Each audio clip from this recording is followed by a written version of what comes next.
want to thank Sister Lynn and many others who have continued to assist us in our worship leadership on Sundays.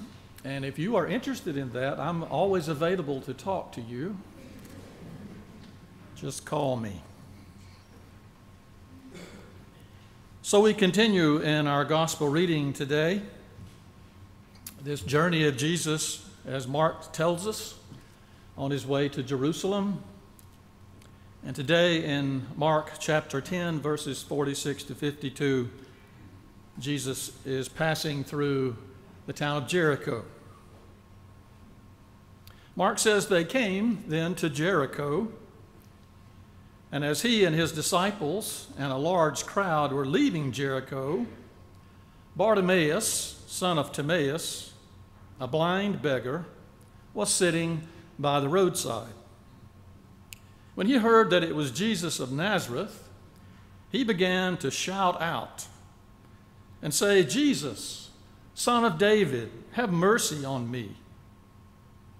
Many sternly ordered him to be quiet, but he cried out even more loudly, "Son of David, have mercy on me." Jesus stood still and said, "Call him here." And they called the blind man, saying to him, "Take heart, get up, he is calling you." So throwing off his cloak, he sprang up and came to Jesus. Then Jesus said to him, "What do you want me to do for you?" And the blind man said to him, "Teacher, let me see again." Jesus said to him, "Go, your faith has made you well." And immediately he regained his sight and followed him on the way.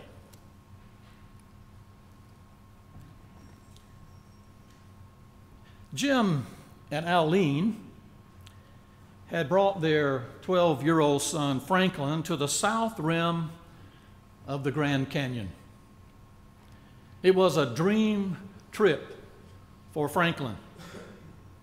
Ever since the accident that had left him blind and partially paralyzed as an 8-year-old, Franklin seemed drawn in some inexplainable way to places of breathtaking beauty. He sat in his wheelchair at the overlook with his parents, the vast depth and expanse of the canyon only a few feet away. And Jim and Aline described in great detail the natural wonder that was right in front of them. After every word and graphic observance that Jim and Aline pointed out, Franklin wanted to hear more. He even leaned forward in his chair as if drawn to the view, smiling and laughing, immersed in the moment with great joy and imagination and fascination.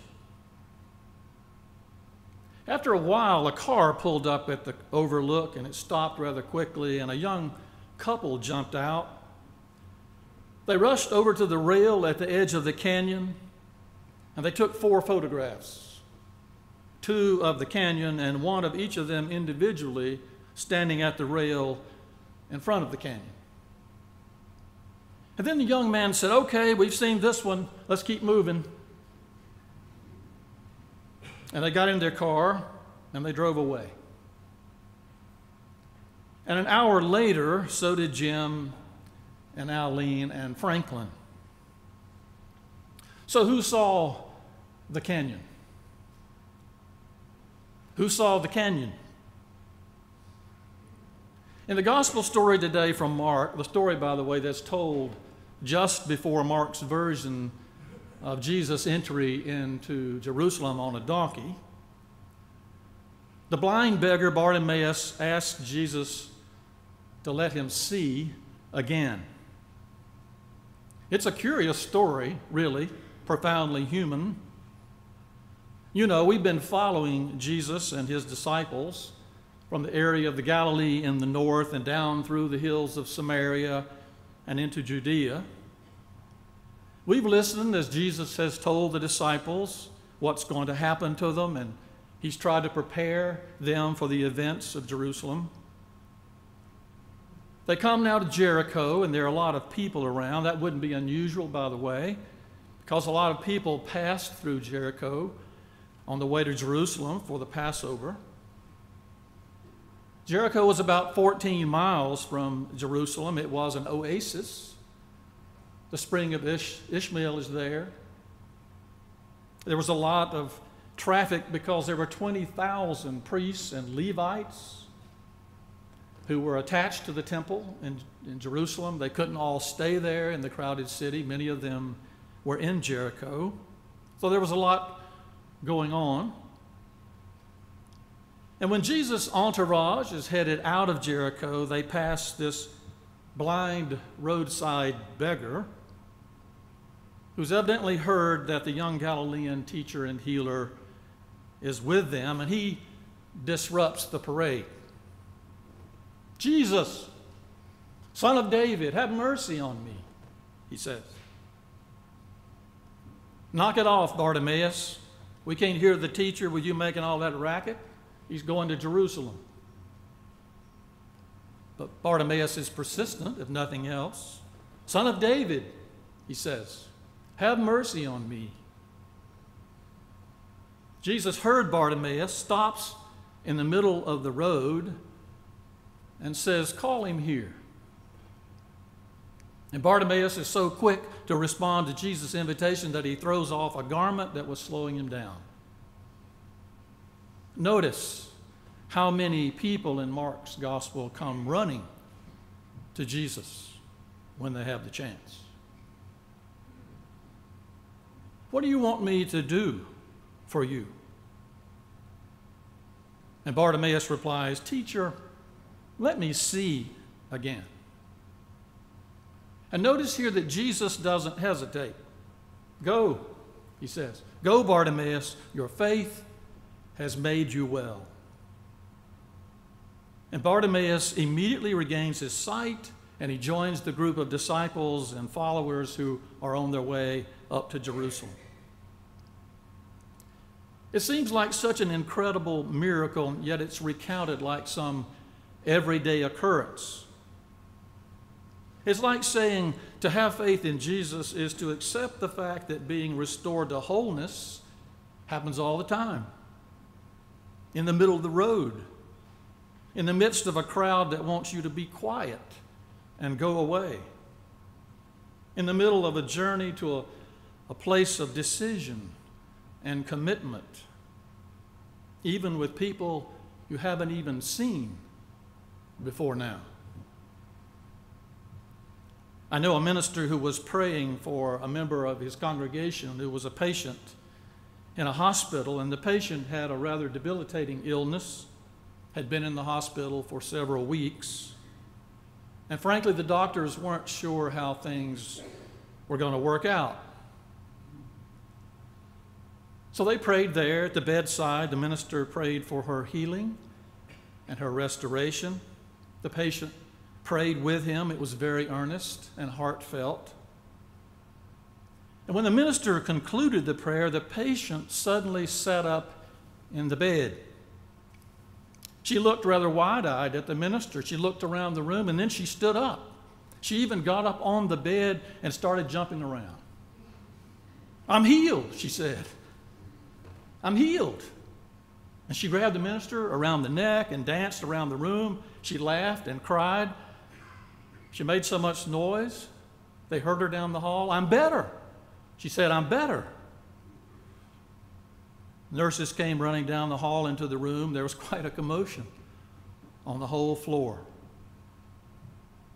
Minister said, "Later on my way to the car, I prayed, Lord, if you're going to do that again, can we at least talk about it beforehand?"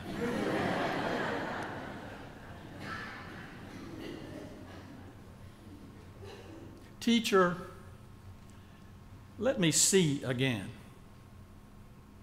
You see, Bartimaeus knew he had a chance, and it wasn't some wistful, sentimental kind of thing. It was a deep, deep desire that grew out of all those days along the edge of that road and a life that passes you by. And his petition to Jesus wasn't out of some mild admiration or vague attraction.